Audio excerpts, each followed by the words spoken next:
ಎಲ್ರಿಗೂ ನಮಸ್ಕಾರ. ಪ್ರಿಮಂದು TV Kannada YouTube ಚಾನಲ್ಗೆ ನಿಮ್ಮೆಲ್ಲರಿಗೂ ಕೂಡ ಸ್ವಾಗತ. ಸ್ನೇಹಿತರೆ, ಇನ್ನು ಸ್ಪರ್ಧಾರ್ಥಿಗಳಿಗೆ ಅಥವಾ ಇನ್ನು ಸ್ಪರ್ಧಾತ್ಮಕ ಪರೀಕ್ಷೆಗೆ ತಯಾರಿ ನಡೆಸ್ತಾ ಇರೋರಿಗೆ ಬ್ಯಾಕ್ ಟು ಬ್ಯಾಕ್ ಒಂದು ಗುಡ್ ನ್ಯೂಸ್ ಅಂತ ಹೇಳ್ಬೋದು. ಸೊ ಎಲ್ಲ ಇಲಾಖೆಗಳಲ್ಲೂ ಕೂಡ ಖಾಲಿ ಇರ್ತಕ್ಕಂತಹ ಹುದ್ದೆಗಳನ್ನು ಭರ್ತಿ ಮಾಡ್ತಕ್ಕಂತಹ ಒಂದು ಕೆಲಸ ಆಲ್ರೆಡಿ ಆರಂಭ ಆಗಿದೆ ಅಂತಲೇ ಹೇಳ್ಬೋದು. ಆ್ಯಂಡ್ ನಿನ್ನೆ ಏನು ಬಜೆಟ್ ಘೋಷಣೆ ಮಾಡಿದರು, ಬಜೆಟ್ ನಡೀತು, ಅದರಲ್ಲಿ 15,000 ಶಿಕ್ಷಕರ ನೇಮಕಾತಿಯ ಕುರಿತ ಹಾಗೆ ಘೋಷಣೆಯನ್ನು ಮಾಡಿದರು ಮಾನ್ಯ ಮುಖ್ಯಮಂತ್ರಿಗಳಾದ ಸಿದ್ದರಾಮಯ್ಯನವರು. ಅದ್ರ ಜೊತೆಗೆ ಅದೇ ದಿನ ಈವ್ನಿಂಗ್ ಒಂದು C&R ರೂಲ್ನ ಕೂಡ ಬಿಡುಗಡೆ ಮಾಡ್ತಾರೆ. ಸೊ ಇದರ ಬಗ್ಗೆ ಒಂದು ಡ್ರಾಫ್ಟ್ C&R ರೂಲ್ ಆಲ್ರೆಡಿ ಬಿಡುಗಡೆ ಮಾಡಿದ್ರು.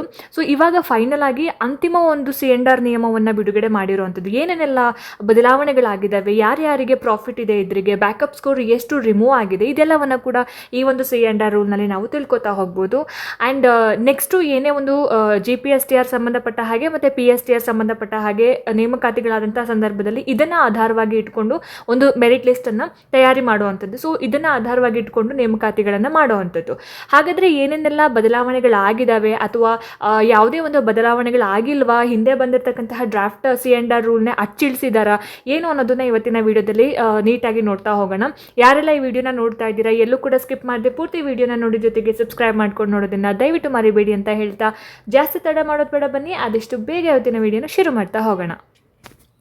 ಸೊ ನೀವಿಲ್ಲಿ ನೋಡ್ತಾ ಇರ್ಬೋದು, ಇದು ಬಂದ್ಬಿಟ್ಟು 6ನೇ ತಾರೀಕು, ಅಂದರೆ ನಿನ್ನೆ ದಿನ ಬಂದಿರೋಂತಹ ಒಂದು C&R ರೂಲ್ ಆಗಿರುತ್ತೆ, ಕರ್ನಾಟಕ ರಾಜ್ಯ ಪತ್ರ ಅಂತ ಹೇಳಿಬಿಟ್ಟು. ಸೊ ಇಲ್ಲಿ ಏನೇನೆಲ್ಲ ಇದು ನೋಡಿ, ಇಲ್ಲಿ ಫಸ್ಟು ಏನು ಕೊಟ್ಟಿದ್ದಾರೆ ಅಂತ ಹೇಳಿದ್ರೆ, ಸದರಿ ಕರಡು ತಿದ್ದುಪಡಿ ನಿಯಮಗಳ ಬಗ್ಗೆ ಸಾರ್ವಜನಿಕರಿಂದ ಸ್ವೀಕೃತವಾಗಿರುವ ಆಕ್ಷೇಪಣೆ ಮತ್ತು ಸಲಹೆಗಳನ್ನು ರಾಜ್ಯ ಸರ್ಕಾರ ಪರಿಗಣಿಸಲಾಗಿದೆ. ಸೊ ಎಲ್ಲ ಒಂದು ಆಕ್ಷೇಪಣೆಗಳನ್ನು ಸ್ವೀಕಾರ ಮಾಡಿ, ಕೆಲವೊಂದು ಸಲಹೆಗಳನ್ನು ಸ್ವೀಕರಿಸಿ ಮಾಡಿರ್ತಕ್ಕಂತಹ ಒಂದು ಫೈನಲ್ C&R ರೂಲ್ ಇದಾಗಿರುತ್ತೆ. ಓಕೆ, ಸೊ ಏನೇನೆಲ್ಲ ಬದಲಾವಣೆಗಳಾಗಿದ್ದಾವೆ. ಸೊ ಫಸ್ಟಿಗೆ ನಾವಿಲ್ಲಿ PSTR ಬಗ್ಗೆ ನೋಡ್ತಾ ಹೋಗೋಣ, ಆಯಿತಾ. ಪ್ರಾಥಮಿಕ ಶಾಲಾ ಶಿಕ್ಷಕರು 1ನೇ ತರಗತಿಯಿಂದ 5ನೇ ತರಗತಿಗೆ ಸಂಬಂಧಿಸಿದಂತೆ. ಸೊ ಇಲ್ಲಿ ನಮಗೆ ಏನು ಇದರ ಬಗ್ಗೆ ನಮಗೆ ಡೀಟೇಲ್ ಆಗಿ ಎಜುಕೇಷನ್ ಕ್ವಾಲಿಫಿಕೇಷನ್ ಆಲ್ರೆಡಿ ಗೊತ್ತಿರೋದ್ರಿಂದ ನಾನು ಮತ್ತೆ ಅದನ್ನು ಹೇಳಕ್ಕೆ ಹೋಗಲ್ಲ. ಸೊ B.Ed ಮಾಡಿರೋರಿಗೆ PSTRಗೆ ಅವಕಾಶ ಇಲ್ಲ, ಅದು ಗೊತ್ತೇ ಇದೆ. ಓಕೆ, ಸೊ ಇಲ್ಲಿ ಏನಾಗಿದೆ ಅಂತ ಹೇಳಿದ್ರೆ, ಉಪಖಂಡ 1ರಲ್ಲಿನ 35 ಅಂಕಿಯ ಬದಲಿಗೆ 70 ಅಂಕಿಯನ್ನು ಪ್ರತಿಸ್ಥಾಪಿಸತಕ್ಕದ್ದು ಅಂತ ಹೇಳಿದ್ರೆ, ಮುಂಚೆ ಏನು CETಯನ್ನು ಜಸ್ಟ್ 35% ಕನ್ಸಿಡರ್ ಮಾಡ್ತಾ ಇದ್ರು, ಅದನ್ನು ಇವಾಗ 70% ಹಾಗೆ ಕನ್ಸಿಡರ್ ಮಾಡಬೇಕು ಅಂತ ಹೇಳಿ ಆಗಿರೋವಂಥದ್ದು. ಸೊ CET ಕಂಪ್ಲೀಟ್ ಆಗಿ, CET ಅಂತಂದರೆ ಏನು ಇವಾಗ ಎಕ್ಸಾಮ್ ಆಗುತ್ತೆ, GPSTR PSTRಗೆ CET ಎಕ್ಸಾಮ್ ಆಗುತ್ತೆ, ಅದನ್ನು 70% ಕನ್ಸಿಡರೇಷನ್ ಮಾಡಬೇಕು. ಆ್ಯಂಡ್ TET ಏನು 15% ಅಂತ ತೊಗೊಂಡಿದ್ರು ಮುಂಚೆ, ಇವಾಗ TETಯನ್ನು 20% ತೊಗೋಬೇಕಾಗುತ್ತೆ. ಸೊ ಎಷ್ಟಾಯಿತು, 70 + 20 90% ಆಗಿದೆ. ಆ್ಯಂಡ್ 25% ಬಂದುಬಿಟ್ಟು ಇದು PUC ಮಾರ್ಕ್ಸ್ನ ಕನ್ಸಿಡರೇಷನ್ ಮಾಡಿದರು ಮುಂಚೆ. ಸೊ ಇವಾಗ ಜಸ್ಟ್ 8% PUC ಮಾರ್ಕ್ಸನ್ನು ಕನ್ಸಿಡರ್ ಮಾಡಬೇಕು. ಆ್ಯಂಡ್ ಮುಂಚೆ ಮತ್ತೆ 25% D.Edಅನ್ನು ಕನ್ಸಿಡರ್ ಮಾಡಿದರು, ಆ್ಯಂಡ್ ಇವಾಗ D.Ed ಬರೀ 2%. ಓಕೆ, ಸೊ ಇಲ್ಲಿ ಕ್ಲಿಯರ್ ಆಗಿ ಏನಪ್ಪ ಅಂತ ಹೇಳಿದ್ರೆ, CET ಬಂದ್ಬಿಟ್ಟು ಇಲ್ಲಿ 70% ಆಗುತ್ತೆ, ಆ್ಯಂಡ್ TET ಬಂದ್ಬಿಟ್ಟು ಇಲ್ಲಿ 20% ಆಗಿದೆ, ಆ್ಯಂಡ್ PUC ಬಂದು 8%, D.Ed ಬಂದು 2%. ಆಯಿತಾ. ಸೊ ಇದು ಮುಂಚೆ ಏನು ಡ್ರಾಫ್ಟಲ್ಲಿ ನಮಗೆ ಕೊಟ್ಟಿದ್ರು ಸೇಮ್ ಅದನ್ನೇ ಇಲ್ಲಿ ಕೂಡ ಹೇಳಿದ್ದಾರೆ, ಯಾವುದೇ ಒಂದು ಚೇಂಜಸ್ ಆಗಿಲ್ಲ. ಸೊ PSTR ಅಂತ ಬಂದಾಗ ನಮಗೆ CET 70% ಇರುತ್ತೆ, TET 20% ಇರುತ್ತೆ, TET ಪೇಪರ್ 1 ಓಕೆ 20% ಇರುತ್ತೆ, ಆ್ಯಂಡ್ PUC ಬೇಸ್ಡ್ ಆಗಿರೋದ್ರಿಂದ PSTR ಬಂದುಬಿಟ್ಟು 8% PUC ಇರುತ್ತೆ, ಆ್ಯಂಡ್ D.Ed ಬಂದುಬಿಟ್ಟು 2% ಇರುತ್ತೆ. ಇದರಲ್ಲಿ ಯಾವುದೇ ರೀತಿಯಂತಹ ಒಂದು ಬದಲಾವಣೆಗಳನ್ನು ಮಾಡಿಲ್ಲ. ಸೊ ಮುಂಚೆ ಹೇಗಿತ್ತು ಅದೇ ಇದೆ. ಸೊ ಇಲ್ಲಿ ಕನ್ಫ್ಯೂಷನ್ ಮಾಡ್ಕೋಬೇಡಿ, ಸೇಮ್ PSTR ಬಗ್ಗೆ ಮಾತಾಡ್ತಾ ಇರೋವಂಥದ್ದು. ಆ್ಯಂಡ್ ಇಲ್ಲಿ ನೋಡಿ, ಇಲ್ಲಿ B ರಲ್ಲಿನ ಒಂದು ಉಪಖಂಡ ಏನು ಹೇಳುತ್ತೆ ಅಂತ ಹೇಳಿದ್ರೆ, ಆವಾಗಲೇ ಹೇಳ್ದಂಗೆ 35% ಇದ್ದಿದ್ದನ್ನ 70% ಹಿಂಗೆ ಮಾಡಿರೋವಂಥದ್ದು, 15% ಇದ್ದಿದ್ದನ್ನ 20% ಮಾಡಿದ್ದಾರೆ. ಆ್ಯಂಡ್ PUC ಮತ್ತು ಏನು D.Ed B.Ed ಏನಿದೆ, D.Ed ಏನಿದೆ ಅದನ್ನು 10%ಗೆ ರಿಡ್ಯೂಸ್ ಮಾಡಿರೋವಂಥದ್ದು. ಸೊ 10% ಬ್ಯಾಕಪ್ ಸ್ಕೋರ್ ಅಷ್ಟೇ. ಓಕೆನಾ. ಸೊ ಓವರ್ PSTR ಅಂತ ಬಂದಾಗ 10% ಅಷ್ಟೇ ತೊಗೊಂಡಿರೋವಂಥದ್ದು. ಸೊ ಮುಂಚೆ ಎಷ್ಟಿತ್ತು, 50% ಇತ್ತಲ್ಲ. ಸೊ ಎಷ್ಟು ಕಡಿಮೆ ಮಾಡಿದ್ದಾರೆ ಅನ್ನೋದನ್ನು ನೀವೇ ನೋಡ್ಬೋದು.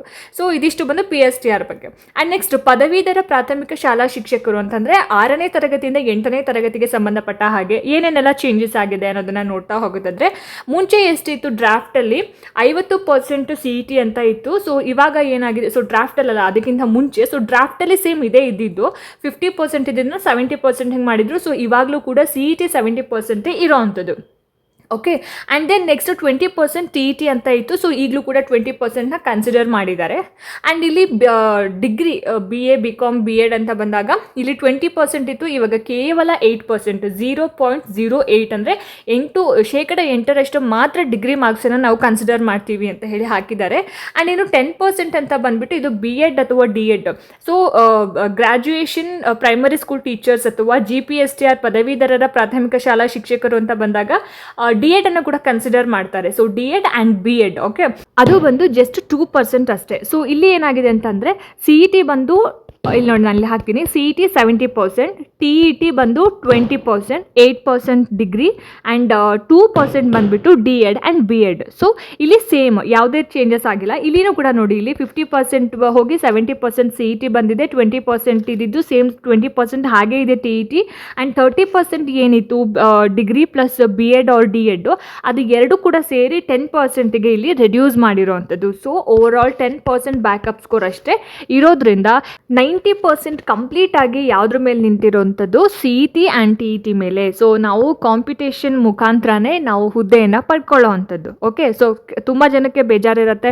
ಆ್ಯಂಡ್ ಡಿಗ್ರಿನಲ್ಲಿ ಮತ್ತು B.Edಲ್ಲಿ ಒಳ್ಳೆ ಸ್ಕೋರ್ನ ಮಾಡಿರೋರು, 90+ ತೊಗೊಂಡಿರೋರು, 95+ ತೊಗೊಂಡಿರೋರು, ಆ್ಯಂಡ್ ಇನ್ನು ಕೆಲವರು ಡಿಗ್ರಿನಲ್ಲಿ ಕಡಿಮೆ ಸ್ಕೋರ್ ಮಾಡಿರೋರಿಗೆ ಈ ಒಂದು C&R ರೂಲ್ ಎಲ್ಲೋ ಒಂದು ಕಡೆ ಅನುಕೂಲ ಆಗಿದೆ ಅಂತಲೇ ಹೇಳ್ಬೋದು. What ever it may be, 90% ನಾವು ಕಾಂಪಿಟೇಷನ್ ಮುಖಾಂತರನೇ ನಾವು ಏನು ಎಕ್ಸಾಮ್ನ ಬರೀಬೇಕಾಗಿರೋದ್ರಿಂದ, ಅತಿ ಹೆಚ್ಚು ಕಾಂಪಿಟೇಷನ್ ಇರೋದ್ರಿಂದ ಎಲ್ರಿಗೂ ಕೂಡ ಒಂದು ಈಕ್ವಲ್ ಆಗಿರ್ತಕ್ಕಂತಹ ಒಂದು ಆಪರ್ಚುನಿಟಿ ಸಿಗಬೇಕಾಗಿರೋದ್ರಿಂದ ಈ ಒಂದು C&R ರೂಲ್ ಬೆಸ್ಟ್ ಅಂತಲೇ ಹೇಳ್ಬೋದು.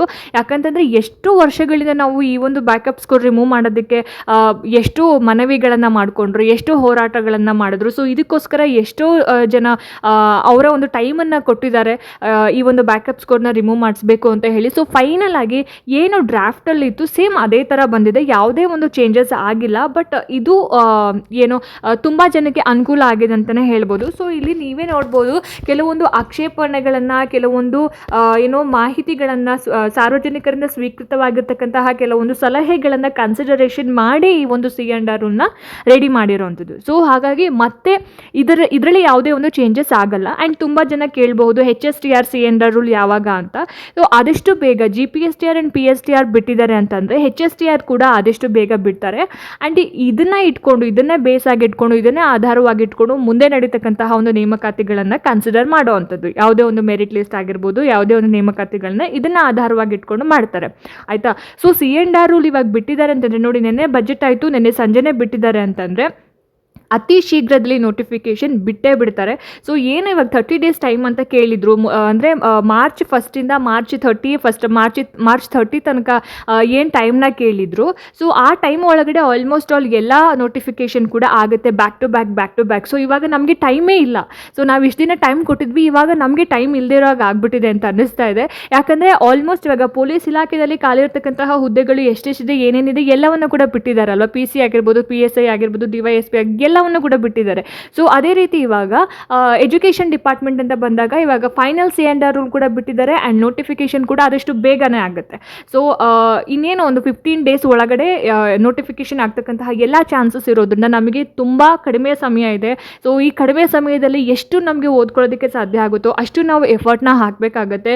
ಸೊ ಈಗಲೂ ಕೂಡ ನೀವು ಕೆಲವೊಂದು ನೆಗೆಟಿವ್ ಕಮೆಂಟ್ಸ್ಗಳಿಗೆ, ಕೆಲವೊಂದು ನೆಗೆಟಿವ್ ಜನರು ಹೇಳ್ತಕ್ಕಂತಹ ಒಂದು ಕಾಮೆಂಟ್ಗಳಿಗೆ ನೀವು ತಲೆ ಕೆಡಿಸ್ಕೊಳ್ತಾ ಕೂತ್ಕೋಬೇಡಿ. ಇದು ನಿಮ್ಮ ಸಮಯ. ಇವಾಗ ನೀವು ಅಲರ್ಟ್ ಆಗಿಲ್ಲ ಅಂತಂದರೆ ಇನ್ನು ಯಾವಾಗಲೂ ಕೂಡ ಅಲರ್ಟ್ ಆಗೋಕ್ಕೆ ಸಾಧ್ಯ ಇಲ್ಲ.